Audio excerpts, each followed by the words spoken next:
o Fluminense recebe o América Mineiro na sua última chance de se classificar para a Libertadores. Gabriel, mas matematicamente ainda é possível mesmo se perder.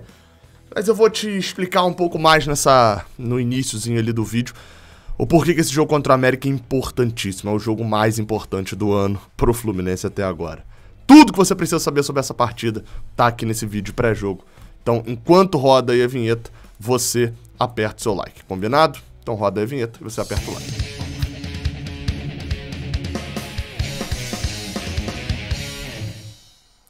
Seja bem-vindo, você guerreira de todo o Brasil e de todo mundo. Aqui é o canal Raiz Tricolor. Eu sou Gabriel Amaral, eu sou jornalista por formação e sou tricolor de coração. Deixe seu like aqui embaixo, se inscreva aqui no Raiz Tricolor e não se esqueça de comentar também o seu palpite para esse jogo aqui. Palpite este que também pode ser feito lá num XBET. Caso de apostas esportivas que patrocina aqui o Raiz Tricolor. E olha a odd aqui, ó. Você tem uma noçãozinha, ó. O Fluminense é favorito nesse jogo. A gente queira ou não, aqui, ó. O Fluminense, ó, o V1 aqui é Fluminense. Você apostaria na vitória do Fluminense, você recebe 2,32 de volta. E já a vitória do América, 3,26. E aqui são as chances duplas, né? Se você apostar, por exemplo, vai dar Fluminense ou empate. Ou seja, você só perde a aposta se a América vencer. Tem outras coisas lá também, como, por exemplo, os dois times não fazerem gol, que também é algo que vem acontecendo nos jogos do Fluminense. Vale você ir lá dar uma olhada, o link tá no primeiro comentário no primeiro comentário fixado. Jogo esse que acontece hoje no Maracanã às 17 horas. Atenção, 17 horas. O jogo era às 4, mas foi remarcado. A Globo vai passar, obviamente, a decisão do título lá da Série B com o Botafogo. Preferiu passar esse jogo. Ela não paga nada a mais, né? Passando o jogo do Botafogo. No jogo do Fluminense, ela gastaria quase 3 milhõezinhos para Fluminense e América Mineiro. Então o jogo vai ser só no Premiere, ok? Transmissão com imagem só no Premiere a partir das 17 horas. Jogo de número 23 entre Fluminense e América Mineiro. Poucos confrontos, né? 8 vitórias nossa, 8 empates e 6 vitórias deles. Nos últimos 5 jogos, só um time fez gol, ou então foi 0-0. Quando teve vitória, foi vitória por 1-0 só mesmo. Enfim, se for pra gente fazer o primeiro gol, quero que seja assim. Se a gente tomar, quero que seja virado. Bem, eu abri aqui falando que era o jogo mais importante, etc. É óbvio que matematicamente a rodada até tá sendo positiva pro Fluminense. O Ceará tinha um jogo contra o Atlético Goianiense na rabeira, no desespero danado, chegou até tá ganhando o Ceará. Mas empatou, até passou a gente, empatou com um time que tava lá embaixo, ou seja, perdeu 2 pontos, assim como a gente perdeu 3 pro Juventude. E apesar de ter passado a gente, ficou 1 ponto só na frente, uma vitória nossa, a gente deixa o Ceará pra trás. O confronto é direto com o América Mineiro e o Internacional perdeu em casa pro Flamengo por 2-1. Ou seja, o Fluminense passaria o Inter, terminaria a rodada em 7º colocado. E com um confronto direto com o próprio Inter na quarta-feira aqui no Maracanã. Então assim, um cenário positivo, etc. Mesmo com um empate ou com uma derrota para o América Mineiro, o cenário não fica absurdo. Como eu falei, na quarta-feira a gente pode recuperar a posição do Internacional e etc. Mas o sentimento é que complica. O torcedor do Fluminense vai lembrar, em 2016, o Fluminense quando empatou com o Atlético Paranaense, aquele jogo que Scarpa perde o pênalti, etc. Ali, mesmo depois daquele empate ali, o Fluminense ainda tinha chance de se classificar para a Libertadores, né? Foi decepcionante e tal, mas o baque foi tão grande que a gente ali abriu e falou, cara, agora não dá mesmo mais não, e tal, e meio que desistiu. O jogo em 2014 contra a Chapecoense, que a gente toma 4-1 no Maracanã e etc. Depois daquilo dali ainda dava pra gente ir pra Libertadores, matematicamente. Se eu não tô enganado é isso. Naquele jogo ali podia ter ficado numa situação muito boa. Mas o baque que dá, a gente meio que abre abre mão ali e fala, cara, realmente vai ficar, não dá mesmo não, né? Então assim, o jogo contra o América seria isso. Dá pra, se a gente tomar 2-0 do América Mineiro hoje em casa, vai dar pra ir pra Libertadores mesmo assim? Dá, né? Não vai ter G9 mais, mas ainda dá, matematicamente ainda dá. Mas o ânimo vai lá embaixo e vai ser um espírito de já vamos olhar pra 2022, que, enfim, é até complicado da gente imaginar nesse momento. Então assim, o jogo é importantíssimo.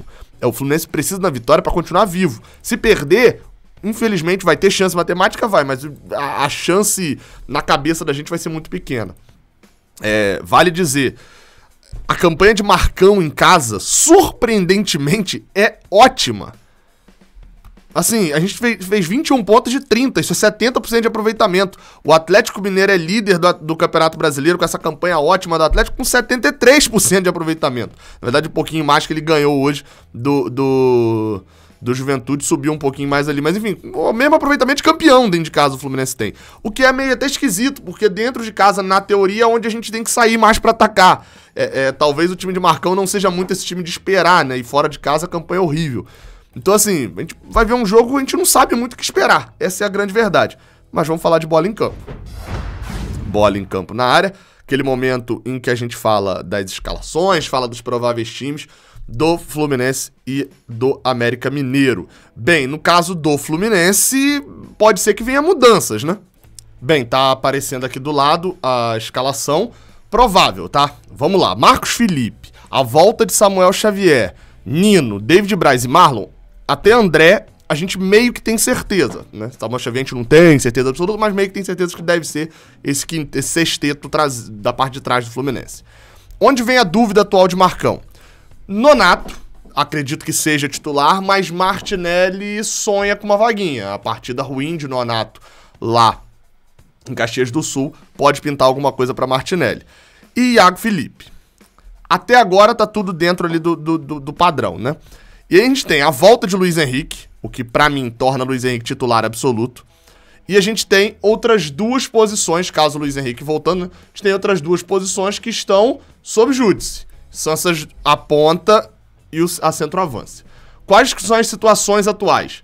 Se a gente entrar... Na centroavância ou é John Kennedy, que foi titular na última partida, não foi muito bem, ou tem a volta de Fred. Acho que não se resume a isso. Se Fred voltar e for titular, Fred tá suspenso no último jogo, for titular é Fred, se não for ele é John Kennedy. Então vou deixar Fred aqui, que é pra mim o mais provável.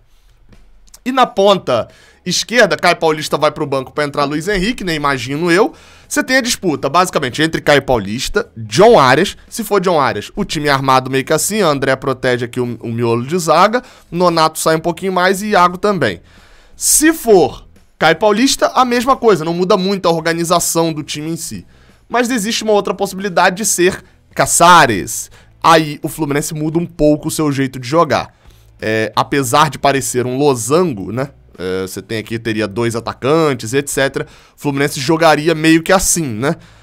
Iago Felipe um pouco mais aberto pela esquerda, fazendo o corredor pela esquerda, não vai tanto ao ataque, mas protege, também acompanha muito o lateral adversário, faz essa ponta, Casares por dentro, Nonato cuida um pouco mais do lado direito e André aqui sai para cobrir, né, também a volância, com o Luiz Henrique centralizando um pouco, vindo também às vezes pro meio para poder fazer jogada com Casares também vindo à esquerda para fazer jogada com o Iago Felipe. O Fluminense ficaria numa espécie de 4-4-2 que se adapta num losango aqui no meio, com o 4-3-3 tradicional também, ou 4-2-3-1, enfim, como preferir chamar.